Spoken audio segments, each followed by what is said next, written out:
So here I am hanging out at a nice trailhead, and I met David, who lives out of his van like me. So let's check out the setup. What kind of car is this? It's a Dodge Ram 250, 1994. Oh, okay. Plenty of room. Yeah, used to have a TV, VCR, Super Nintendo all up there. Oh man. All that stuff. I had to use the TV wire to bypass the starter and run this button to it. Like turn the key, press a button. You see that thing on the back of my van? That's that solar panel. Oh, really? Yeah, and it charges my inverter, my RV battery, which is connected to my inverter. So I have like 6 outlets in my van where I can plug in all my computer and my MP3 players. Badass. So I can like be in the middle of nowhere for like a month, and I can have computer and, you know, MP3 the whole time. Yeah, so yeah. That's pretty cool, man. It's a pretty cool setup. Yeah, like, and I only have one panel. Like if you were to cover your whole roof with panels, you would have enough energy to be watching TV, playing Nintendo all the time. Wow. Yeah. That's crazy. So this is your bed? Yeah, this is the bed, currently occupied by a new bike, and oh wow, it needs new tubes and stuff. I don't even know if it's, I don't know shit about bikes, but we'll just If you need tubes, I can hook you up with a couple. Oh really? Yeah, I've got all the tools if you want to fix it right now. Really? Yeah. Wow, that'd be awesome, actually. Right on. Yeah. So yeah, you can save a lot of money having a bicycle if you live out of your van, because you just ride your bike around instead. Yeah, park at one place in town, and then the rest of the time it just roll around. Yeah, I had another bike, but it kind of ate the dust. It was from the '60s. Yeah. Yeah, my bike is from '84. Yeah. That other bike's from like '90. So how long have you lived out of your van for? On and off 5 years, 5 or 6 years. Yeah. Wow. Yeah. It's been pretty good. Out of that 5 years, how many months did you actually like live in a house, like couch surfing or whatever? I would say on average per year, 3 to 4 months. I was with this woman for a little while, and we lived together for about 5 months. So as long as I like lived anywhere, then we split up. And okay. Back in here. Cool, man. It's all good, man. Yeah, well, the temperature's perfect out here. Yeah. Yeah, it couldn't be better. So do you cook your own food and stuff? Yeah, I cook my own food and hunt when I can. If I'm not in the desert, then I fish and just try to like live off the land as much as I can. When I'm in Washington, I just forage all the time. Like there's all kinds of stuff to live on up there. Oh yeah? Like, wild mushrooms. Wow. Wild plants and That's awesome, dude. So between like fishing and trapping and foraging. Trapping too? Yeah. You know, I heard there's a way you can eat groundhog or like rodents if you want. What you do is you put a cooking stove up and you prop it up with a stick, and then you pull the stick when he runs in, and then you just pour like cooking gas all around it and light it, and it sucks all the oxygen out. So when you open up the thing, he's already dead. Oh wow! You don't have to like fight him. Oh wow, that's cool. I had a friend who lived out in Alaska for 3 weeks, and all he ate was like groundhogs with a kill his BB gun. Yeah. When I'm in Washington, I eat a lot of rabbits. Oh wow, you're hardcore. Yeah, you can only live off of rabbits though if you eat the bones too, because the meat alone isn't like sustaining enough to keep you going. But with the bones too, and like the heart, you're pretty good. Can you feed yourself pretty easily fishing too? Yeah. Oh yeah. Especially I'm gonna try that. I should. Yeah. Okay, I'm gonna try that Hell yeah. for sure.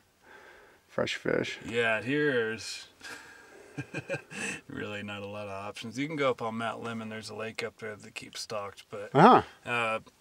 It's cold now though. Yeah, it's cold now.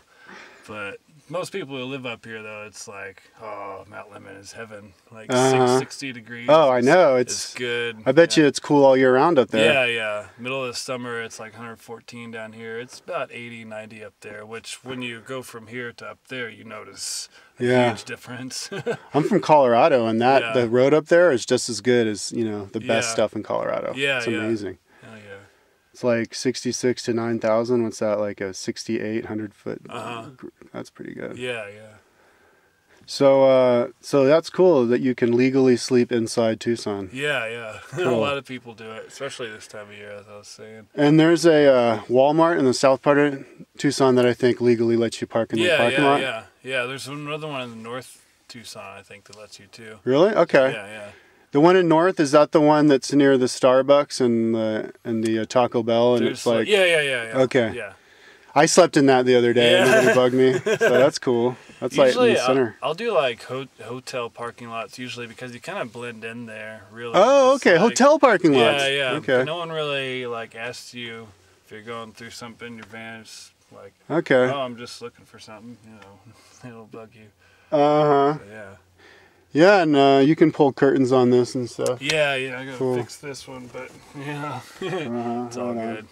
I was parked in the Walgreens over there on like Speedway and Kolb, Mm-hmm.